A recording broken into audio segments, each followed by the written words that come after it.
Welcome to Pathway Church Online. My name is Jared Piney. I'm the online pastor here at Pathway, and I'm here with one of our worship directors and online hosts, Maddie Sykes. Hi there. Here at Pathway, we are one church in many locations, including here online. During the service, you'll experience teaching from a member of our teaching team, as well as high-energy worship. Absolutely, and we believe that you are here for a reason. It doesn't matter if you're watching on our website, our app, or social media. God has a purpose for you and has plans for your life. If this is your first time watching, I want to say welcome. I want to encourage everyone to fill out a connection card so we can get in touch and pray for any prayer requests that you have. Also, if you decide to take a next step later today in service, simply visit the link on screen so that we can help provide you with resources and partner with you in this journey. Well, hey, thanks again for joining us online. Join us now as we worship together.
As we come to our generosity moment, I'm reminded that this Christmas feels quite a bit different than it did last year.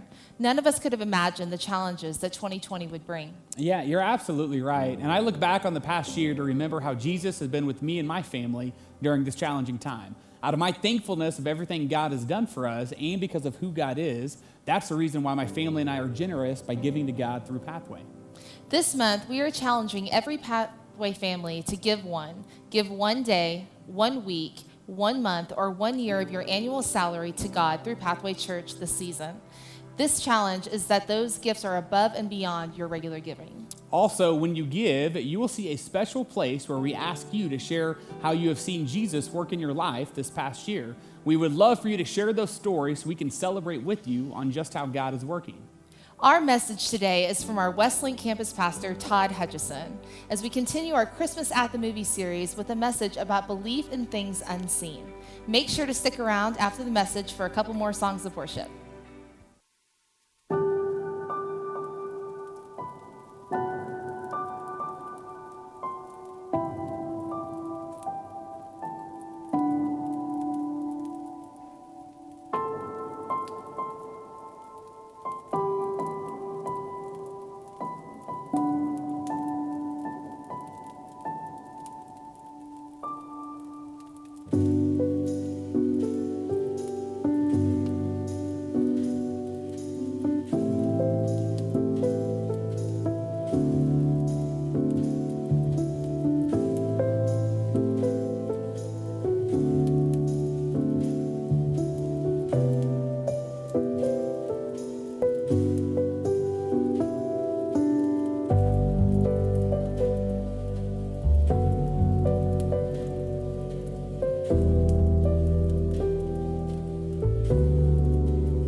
Hey, I want to welcome all of you who are watching at our campuses. Those of you who are watching online, here we are in week 3 of our series, Christmas at the Movies.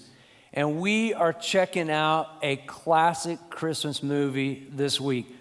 I can tell you, it's incredible to watch this every year. It seems like the lines never get old. The laughter is always there. My family watches this each and every year. And for those of you who have never watched the movie Elf, Elf is a movie that's about Buddy, a human that's been abandoned, and he makes his way into the toy bag of Santa as Santa is there at an orphanage delivering presents to the children. Now you can only imagine everyone's surprise when they show back up at the North Pole and Buddy climbs out of the toy bag. The elves don't know what to do at first, but they decide to adopt Buddy. And Buddy does his very best to fit in, to be the best elf he can be. Buddy's too tall, he's too slow. But there's one thing that Buddy excelled in. This is what he excelled in. It is in the spirit of Christmas. Buddy believed in Christmas. He believed in Christmas actually more than any other elf at the North Pole. He was Santa's #1 fan. Now, Buddy just believed this, that if everyone in life could just have more of the spirit of Christmas, life would get better. In our first clip here, we see Buddy working with the elves, building the toys to be delivered to the children. But he just continues to fall further and further behind. And eventually, the elves just have to come and break the news to him. Buddy, you've got to go and test the defective toys. I want to tell you, for an elf, this is like being sent down to the minor leagues. And it really upsets Buddy. But it doesn't devastate him as much as the news he's about ready to hear, that he's really not an elf. Check out our first clip.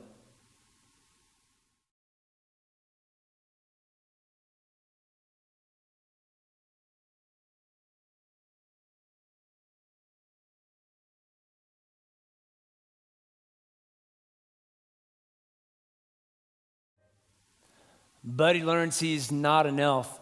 You would think that the shoes, really the bed, you would think the shower, all these things would have been a dead giveaway. but Buddy keeps trying to fit in. And I'm sure that you can relate. You know, we all at one time or another have tried to fit in. Now, do you remember a time that you tried to fit in life and just felt like you didn't belong? Middle school ring a bell for anyone? You know, when that day you were trying to be as popular as this guy, and instead you wound up looking like this guy. You know, that's what middle school was like, and I think for many of us, we've experienced from time to time in our life a situation where we just didn't feel like we fit in, where everyone was smarter than us, better looking than us, more athletic than us, had more friends than us. It's a universal feeling to not feel like you belong or fit in. But to be abandoned, man, that's another thing. You know, it's a emotion that's hard to put your finger on. It's hard to really understand. Maybe for you, you didn't know your mom or dad. Maybe you were abandoned just like Buddy. And still as an adult, you have this nagging feeling inside you, the loss. You still ask the question, why? Why did they not stick around? What did I do to drive them away? Or for you, it may be that your spouse just up and left. You know, and they didn't want to work on the marriage, and you're reeling, feeling abandoned.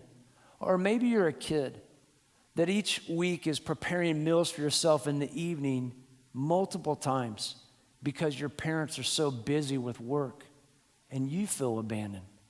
Or it may be that you lost someone this year that you really love. And when you think about celebrating Christmas, it just doesn't seem like it's worth it. Or it may be that 2020, man, it just left its imprint on you. You feel lonely, you feel scared, you feel dazed. You know, if you feel abandoned this Christmas, I want to let you know something. Even though God may feel distant, even though you may be discouraged, He still cares for you. I want you to know that God has not abandoned you.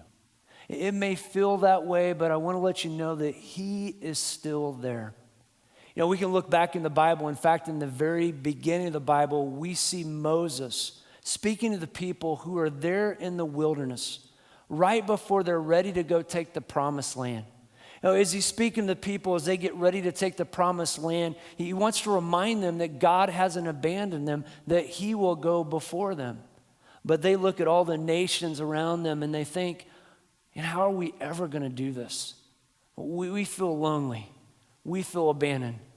But Moses, he gives a rally call. And it's in Deuteronomy. He simply says this: do not be afraid or discouraged, for the Lord will personally go ahead of you. He will be with you. He will neither fail you nor abandon you. I want to let you know today that God has not abandoned you.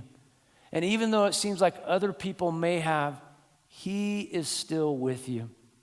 Well, in our next clip, we see Buddy making his way to New York City. He's in pursuit of his dad. He goes to Greenway Press in the Empire State Building where he finds his dad. Check out our next clip.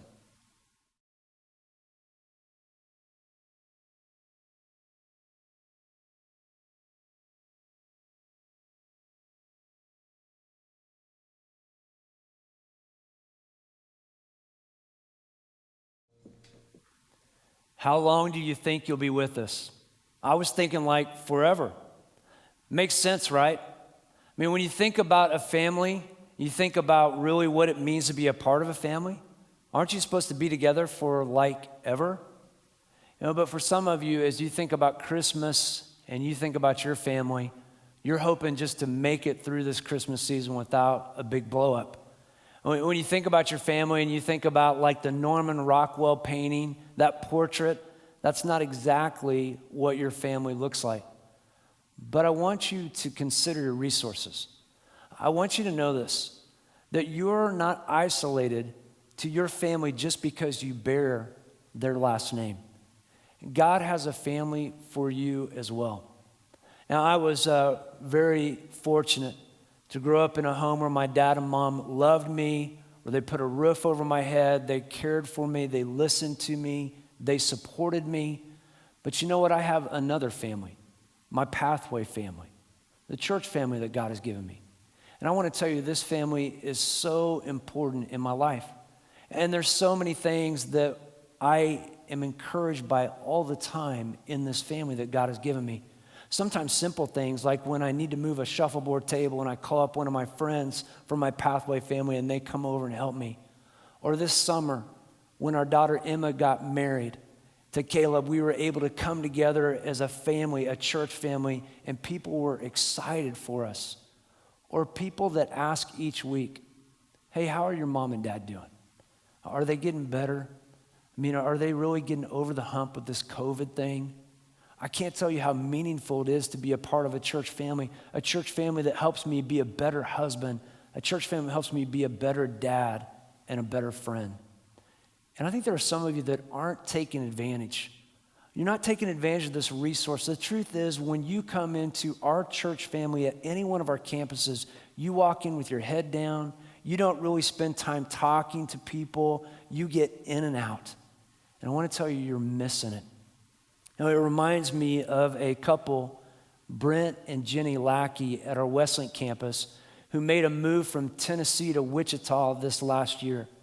And when they moved to Wichita, they didn't know anyone, they didn't have family here. And if you've made a move like that, you know how difficult it can be, how lonely it can feel. And it would have been very easy for the Lackeys to do the same thing, to walk into our Westlink campus, to keep their head down, to not really talk to people. But you know what? They decided to be intentional. They showed up a little early to our weekend services. They stayed a little bit later after the service was over, and they introduced themselves to our staff. They introduced themselves to the volunteers that were serving them. They tried to get to know more and more people each weekend. And after a while, this church started to feel like a family to them. You know, they decided to join our home team, one of our small groups, and that continued to help them feel more comfortable. And after that, they decided that they would be willing to serve, and they've been serving at our church each weekend. And the Lackeys have experienced what God intended, a family atmosphere, a family to be a part of. I want you to know that God has a family for you. It's His church family. And I hope that you'll take advantage of it. You know, it was interesting this week, I don't know if you saw this or not, Gallup just did a poll on mental health. And in this poll, they were trying to have people compare their mental health from this year to last year. And what they found for those who would say that their mental health improved from this year compared to last year was this factor: a weekly church attendance. Isn't that awesome? I mean, Gallup poll is proving what God desires for us, to be a part not only of the family that bears our name, but His church family as well. Well, in our next clip, we see Buddy a little discouraged. I mean, he's tried to really live up to this idea of what a family is. He's tried to meet his dad and get to know him. He has this belief in Santa and Christmas that not everyone shares, and he continues to kind of feel like every time he turns around, he's failing at something. But in this clip, we see Santa's sleigh taking a nosedive in Central Park. And who shows up? Buddy. Buddy shows up with a faith in Santa and in Christmas that helps Santa actually save Christmas. Check out our next clip.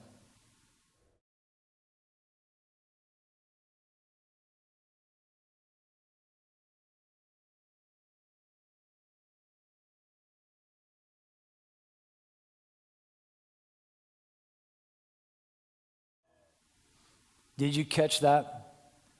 Just like the old days. And that's what Buddy is trying to do. He's trying to take everyone back to that moment where they first believed in Christmas, that they believed in Santa. And do you remember the times where you gathered around the tree as a family and you decorated because there was so much excitement? Do you remember going and singing songs, caroling for the very first time, and knowing that it brought people cheer? Do you give gifts each year because you just want people to know that you love them, that you care for them? And Buddy believed in the spirit of Christmas. He believed that if we would truly unite in that way around the desire to share cheer and joy and gratitude, that life would get better. But how about you? Are you excited about this Christmas? I mean, is this something that you're looking forward to? Have you spent some time thinking about the simple things of life, contemplating the meaning of Christmas? You know, for the Christ follower, it actually is the best time of year because it's a time when we can go back.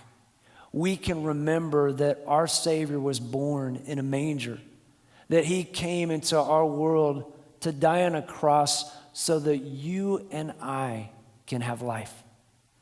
You know, I just want to encourage you, you know, as we continue to think about this great news that God rescued us, to recognize this once again this Christmas. God has chosen you to deliver his Christmas message. I pray that that will be on our hearts. I pray our desire will be to share the Christmas message. And you may feel like, you know, Todd, I'm really not that qualified. I don't know that much of the Bible. I haven't been walking with Jesus very long. And I want to tell you that doesn't matter. What matters is that you and I would be willing to go share the Christmas message. You know, just like in our movie, Buddy didn't feel like he was good enough. But he did a few things that really helped him share the message of Christmas. First of all, when it came to setting the stage for Santa, Buddy was relentless at it. When it came to dialing in the spotlight on Santa, Buddy always made sure he was out of the way. And he did everything he could to help people anticipate his arrival. You know, for you and I today, we don't just remember the Christmas of the past, but we remember what God has in store for our future. That one day Jesus will return. And we have an opportunity this Christmas season to reflect on that, to share that good news with everyone that Christ is returning, to help people anticipate his arrival. You know, life isn't all about gumdrops and candy canes. In fact, this has been a tough year. Just the other day, I was driving by a store, and I love the marquee. It said, 2020, you're on the naughty list. And I thought, that's right. You are on the naughty list. It's been a tough year, hard. But I want to let you know that our struggles that we've had, and the Bible teaches us that they are temporary. And at some point, they're going to be a thing of the past. God is still in control. As we think about sharing this message of him being in control and there being hope, we do share not just the spirit of Christmas this year, but the spirit of Christ. We get to be his ambassadors, the ones who are going out and telling the good news. You know, people need something to believe in, and Jesus is it. I love how Paul talks to the Corinthian church in his second letter. I want you to follow along with me. He says this to them, all of this is for your benefit. And as God's grace reaches more and more people, there will be great thanksgiving. And God will receive more and more glory. That is why we never give up. Though our bodies are dying, our spirits are being renewed every day. For our present troubles are small and won't last very long. Yet they produce for us a glory that vastly outweighs them and will last forever. So we don't look at our troubles we can see now. Rather, we fix our gaze on things that cannot be seen. For the things we see now will soon be gone, but the things we cannot see will last forever. You know, I hope that offers you hope this Christmas. I hope that if you've been struggling, that this gives you perspective, that you would know once again that God has not forgotten you, that he has a family for you, that you would be willing to understand that it's not just about the things that we can see, but it's the things that we can't. God is working always. Man, I can tell you that the great joy for me this Christmas is not only celebrating with my family, but remembering that this family, his church, will one day be caught up in his return. And it will be the greatest Christmas of all. 2020 canceled a lot of things, but Jesus' return isn't one of them. And we have an opportunity to go and share that good news, to fix our gaze on not the things that are seen, but the things that are unseen. I want to challenge you this week to be willing each day when you wake up, that moment where you're just kind of getting in the groove, opening up your eyes, getting ready to go, to stop and to be willing to pray each day, Lord, would you help me see the unseen so my focus can be on you? I just want to give everybody an opportunity to reflect on this message. So I would ask if you would just to bow your heads, if you would just pray with me there. As you're watching our campuses online, I really want to ask if you would be willing to do that this Christmas season. That you wouldn't focus on the things that you can see, whether they're good or bad, and just allow all your energy to be given to that, but to look behind what God is doing. To be able to see the things that he wants to do for you, the things that he wants to give you favor in, and to know once again that he's not abandoning you. Once again that he has this great family for you, and that you and I have an opportunity to go and deliver his message. If you would pray that prayer this week, just to get your mindset right each morning when you wake up, I just want you to raise your hand if you're watching our campus. And if you are there watching online, I'd just like you to type in the comment section, I will. Just as a declaration that, man, I'm going to do this. I'm going to take action. That's awesome. I'm grateful for your faithfulness, your willingness to do this. I also want to talk to those of you who have not accepted Jesus Christ as your Lord and Savior. Because I'm telling you that Christmas isn't fully something you can experience until you know that Christmas is all about Jesus. It's the fact that he came and that he gave his life so you could become a part of his family. And if you haven't done that, I want to encourage you to do that today. Don't wait another day. I mean, you have another resource, another group of people that want to encourage you. They want to grow with you. They want to journey with you in life. Take full advantage of it. And if that's you, and you need to accept Jesus today, I want you just to pray this prayer. Just as you're watching, let me lead you. Pray in the stillness of your heart. Father, I thank you so much for the opportunity to hear this message and to understand that you love me so much that you came so I could be a part of your family. And not just the family that's going to take place here on this earth, your church, but even the family that will experience you for eternity. So Jesus, I want to confess that I want to be a part of that family. And I also want to confess that I've tried to live my life apart from you. I've tried to do it on my own. And Lord, I just continue to experience these challenges and failures. And I want to get beyond that. So Jesus, as much as I understand it, I want to ask you to come into my life so I can learn about who you are, so I can grow in this new relationship with you, and so you can be not just the one who rescues me, but the one who will lead me this day on. I just simply pray that, Jesus.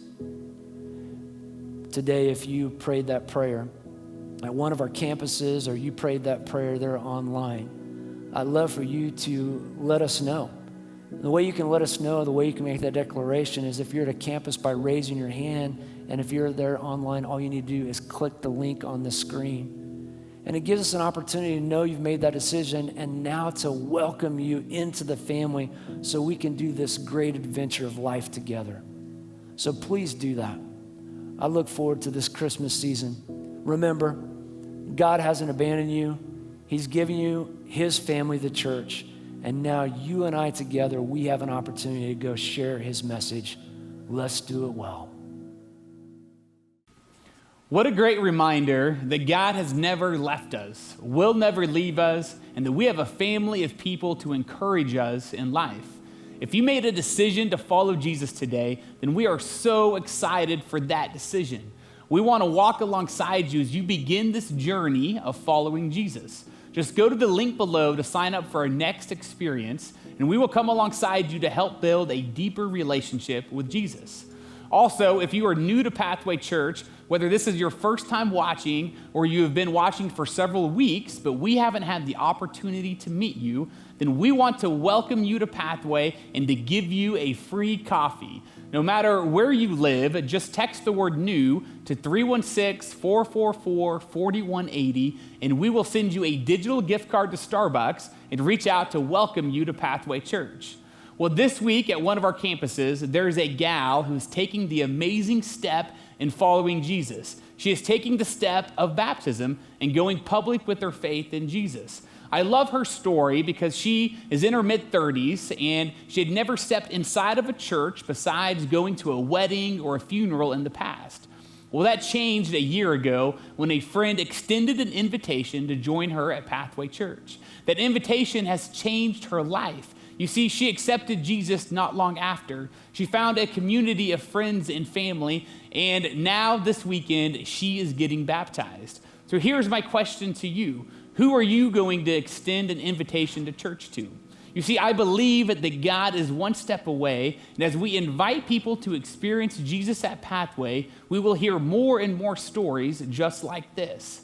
Well, next week, we continue our At the Movie series, and we have one of my favorite movies that we're going to be watching clips from next week. We're going to put a clue here on the bottom of the screen, and I want you to guess what that movie is, so put your guesses in the chat.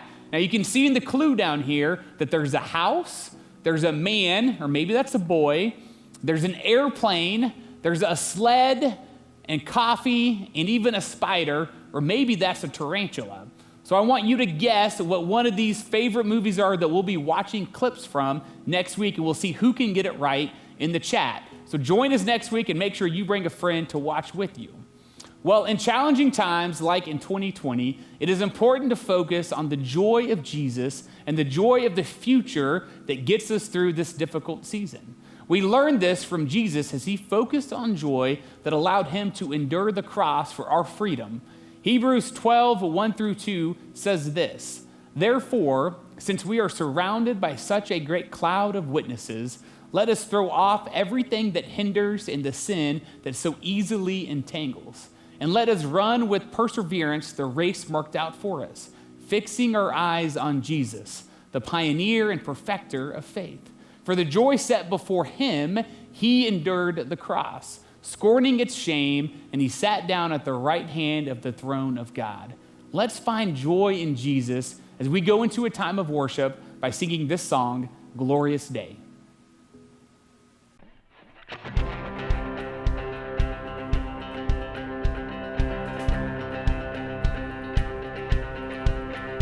I was buried beneath my shame. Who could carry that kind of weight? It was my tomb till I met you. I was breathing but not alive. All my failures I tried to hide. It was my tomb till I met you. You called my name and I ran out of that grave.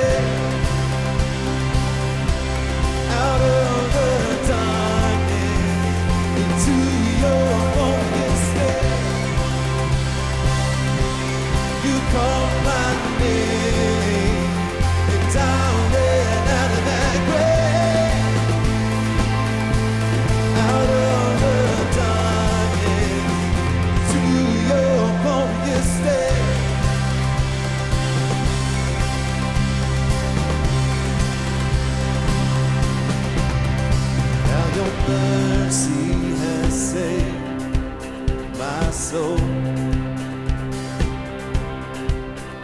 Now your freedom is all that I know. The old name knew Jesus when I met you.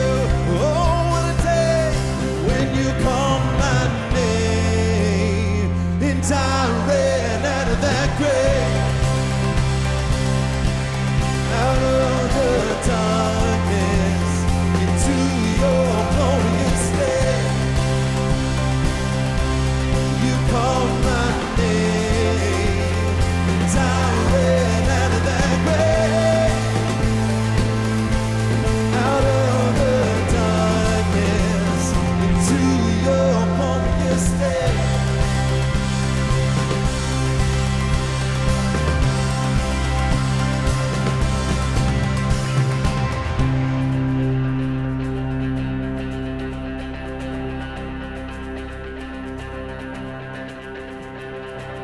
I needed rescue, my sin was heavy, but chains break at the weight of your glory.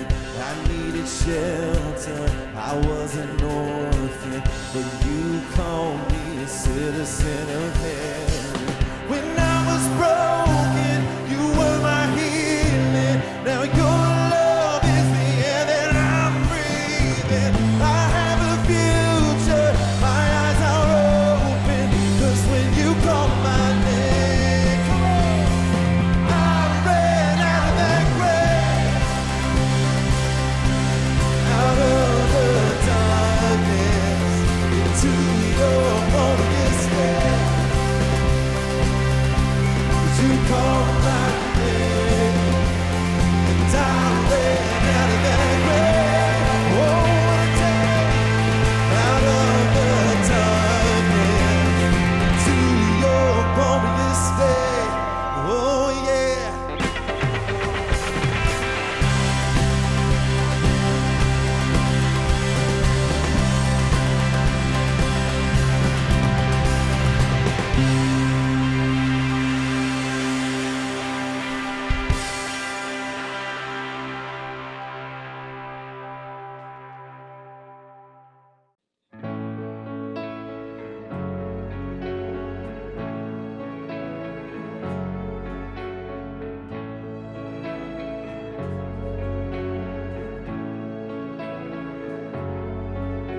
I've heard about this baby boy who's come